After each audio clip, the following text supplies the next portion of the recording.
지난 2021년은 이더리움을 대처하기 위해 나온 레이어 1 플랫폼 코인들이 엄청나게 성장을 한 한 해입니다.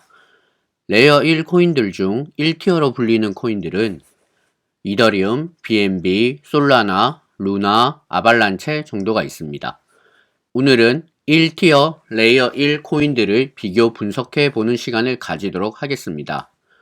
이더리움의 경우에는 다른 레이어 1 코인들과 함께 묶이기에는 어나더 레벨이긴 하지만 비교 기준을 위하여 함께 분석해 보겠습니다. 먼저 레이어 1이란 기존 모바일 생태계에 비교해 보면 안드로이드 혹은 iOS 같은 개념입니다. 안드로이드나 iOS 위에서 수많은 어플리케이션이 개발되고 구동되고 있는 것처럼 레이어 1 플랫폼 위에도 수많은 d앱들이 개발되고 구동되고 있습니다. 예를 들면 안드로이드 위에 토스 뱅킹 앱이 있는 것처럼 이더리움 위에 에이브라는 디파이 앱이 있습니다. 그러므로 안드로이드나 iOS와 마찬가지로 얼마나 많은 개발자와 사용자를 끌어들여서 생태계를 풍부하게 만들고 네트워크 효과를 가지며 시장을 독점할 수 있느냐가 중요한 점입니다. 이런 면에서 이더리움은 블록체인 레이어 1 생태계의 최초의 시작이기도 하였고 그 선점 효과로 인해 레이어 1 시장의 60에서 70%를 장악하고 있습니다. 대부분의 주요 앱들이 이더리움에 있으며 이런 점이 이더리움 가스비가 $200가 넘어가는데도 여전히 사용자가 몰리는 이유입니다. 이런 이더리움을 잡기 위해 많은 레이어 1 체인들이 나오고 있습니다. 그중 이더리움을 제외한 4대장으로 불리는 바이낸스 체인의 BNB, 솔라나, 루나, 아발란체가 있습니다. TPS는 1초당 처리 가능한 거래의 개수를 의미합니다. 예를 들면 이더리움의 TPS는 14TPS인데 이 의미는 이더리움이 1초에 14거래를 처리할 수 있다는 것입니다. 그러므로 TPS가 높으면 1초당 처리하는 거래 개수가 많다는 것이며 거래 처리 속도가 빠르다는 의미가 됩니다. 이런 TPS는 흔히 메인넷의 기술적 우수성을 비교할 때 하나의 지표로 사용이 됩니다. 현실의 결제 시스템을 한번 살펴보면 페이팔의 경우에는 500TPS, 비자의 경우에는 25,000에서 5만 TPS 정도입니다. 페이팔 정도의 온라인 결제 시스템을 만들기 위해서는 500TPS가 필요하다는 의미이며 전 세계를 커버하는 서비스가 되기 위해서는 2만에서 5만 정도의 TPS가 필요하다는 것을 알 수 있습니다. 레이어 1 플랫폼의 TPS를 살펴보면 바이낸스 100TPS, 솔라나 5만 TPS, 테라 7000TPS, 아발란체 5000TPS 정도입니다.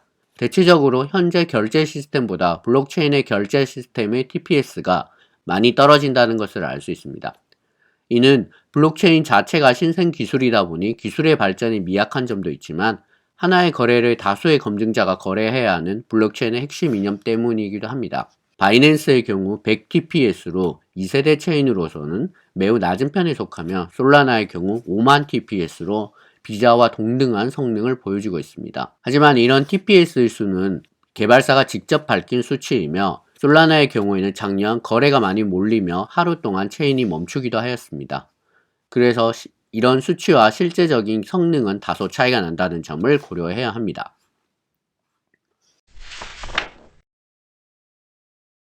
노드는 쉽게 말하면 거래를 검증하는 검증자라고 생각하면 됩니다. 검증자가 많을수록 당연히 보안성이 올라갑니다. 하지만 검증자가 많을수록 거래 처리 속도가 떨어지는 딜레마를 가지고 있습니다. 이더리움의 경우에는 노드 수가 5193개, 바이낸스는 21개, 솔라나는 1000개, 테라는 100개, 아발란체는 1153개입니다. 바이낸스와 테라의 경우에는 노드 수가 너무나 적은 편이기 때문에 사실상 중앙화된 노드를 운영하고 있다고도 볼 수 있습니다. 현재 기술 개발을 얼마나 활발하게 하고 있는가를 확인할 수 있는 지표 중 하나로 GitHub에 업데이트되는 커밋수를 기준으로 볼 수 있습니다. GitHub는 개발 코드를 공유하는 오픈 사이트이고 여기에 업데이트된 코드를 커밋이라고 합니다.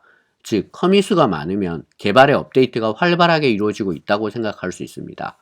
이더리움의 경우 지난 1년간 783개의 커밋이 업데이트되며 전체 업데이트 커밋 수에서 42위를 기록했습니다. 바이낸스 BNB의 경우 지난 1년간 516개의 커밋이 업데이트되며 전체 71을 기록했습니다. 솔라나의 경우 4,542개의 커밋이 업데이트되어 전체 2위를 기록했습니다. 아발란체의 경우에는 3,306개의 커밋이 업데이트되어 전체 3위를 기록했습니다. 테라의 경우에는 이 사이트에 통계가 나오고 있지 않습니다. 코드 업데이트를 반드시 깃허브에 업데이트하지 않고 따로 저장하고 있을 수 있으므로 커밋 수가 개발 지수라고는 볼 수 없습니다.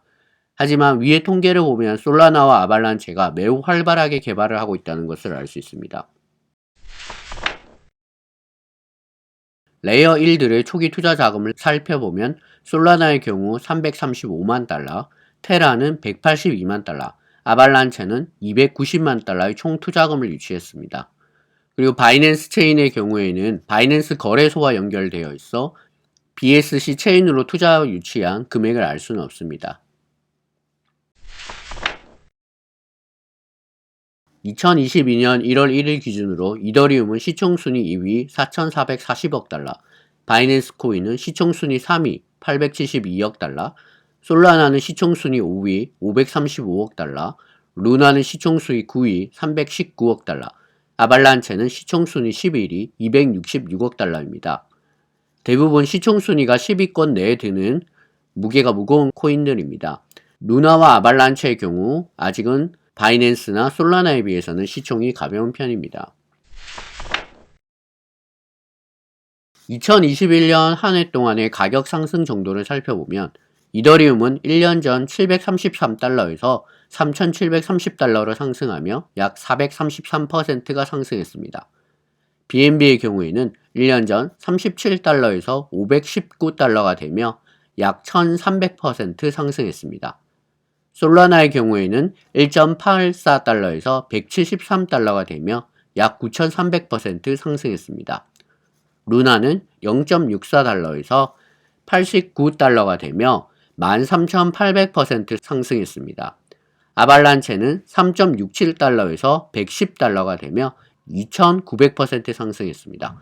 상승폭으로는 테라가 가장 많이 상승했으며 솔라나도 9300%로 엄청난 성장을 했습니다. 이에 반해 시총이 이미 꽤 높은 상태였던 이더리움과 바이낸스는 상대적으로 적은 상승폭을 보였습니다. TBL이란 생태계 내에 예치되어 있는 자금을 의미합니다. 블록체인 암호화폐를 결국 금융현상이라고 이해한다면 예치금의 크기가 체인의 경쟁력이라고도 볼 수 있습니다. 이더리움의 TBL은 1,540억 달러로 1위이며 전체 TBL의 62%를 차지하고 있습니다. 바이낸스 체인은 161억 달러로 3위이며 전체 TBL의 6.54%를 차지하고 있습니다.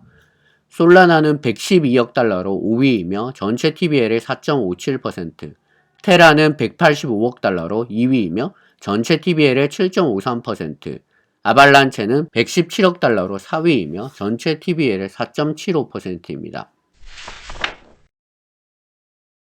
그리고 시가총액 대비 TBL의 수치로 프로젝트가 고평가되어 있는지 저평가되어 있는지 알아볼 수 있는 지표도 있습니다. 즉 수치가 높을수록 고평가되어 있다고 볼 수 있으며 수치가 낮을수록 저평가되었다고 볼 수 있습니다. 이더리움은 2.86, 바이낸스는 5.39, 솔라나는 4.73, 테라는 1.71, 아발란체는 2.27입니다. 이더리움의 엄청난 시총에도 불구하고 마켓캡 대비 TBL은 2.86으로 낮은 편입니다. 이는 이더리움의 위험인 듯 하네요. 테라가 유일하게 1.7로 1점대이며 바이낸스는 유일하게 5가 넘어가며 고평가되어 있다고 볼 수 있습니다. 체인 내의 디파이 생태계의 활성화 정도를 보여주는 디파이의 앱의 개수는 이더리움의 경우에는 376개, 바이낸스는 255개, 솔라나는 43개, 테라는 14개, 아발란체는 124개입니다. 테라 디파이 DF수가 현저히 적은 것을 볼 수 있는데요. 테라 생태계 내의 대부분의 TBL은 앵커와 리더 2개에 몰려있기 때문입니다. 홀더들이 코인을 스테이킹하고 있다는 의미는 장기 보유를 하고 있다는 의미입니다. 그리고 시장에 공급되어야 할 코인이 스테이킹으로 잠겨 있으므로 공급량이 줄어들고 가치의 상승으로 이어지기도 합니다. 즉 스테이킹 비율은 홀더들이 해당 코인에 얼마나 장기적인 가치로 투자를 하고 있는지를 보여주는 지표가 됩니다. 아직 POS 전환이 되지 않은 이더리움을 제외하고 바이낸스 BSC는 스테이킹 비율이 82%, 솔라나는 77%, 루나는 37%, 아발란체는 59%입니다. 바이낸스 BNB의 경우에는 바이낸스 거래소와 연결되어 있는 스테이킹으로 인한 런치풀, 런치패드에 참여할 수 있으니 스테이킹 비율이 더욱 높은 것 같습니다. 루나의 스테이킹 비율이 상대적으로 낮은 편인데요. 루나의 경우 홀더들이 스테이킹보다는 앵커를 통한 담보대출을 많이 이용해서 그런 점이 있습니다.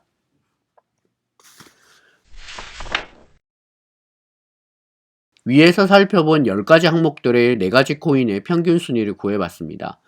정확한 통계의 의미는 없고 어림짐작으로 서로의 상대적인 위치가 어느 정도인지를 알아보는 정도로 활용이 가능합니다.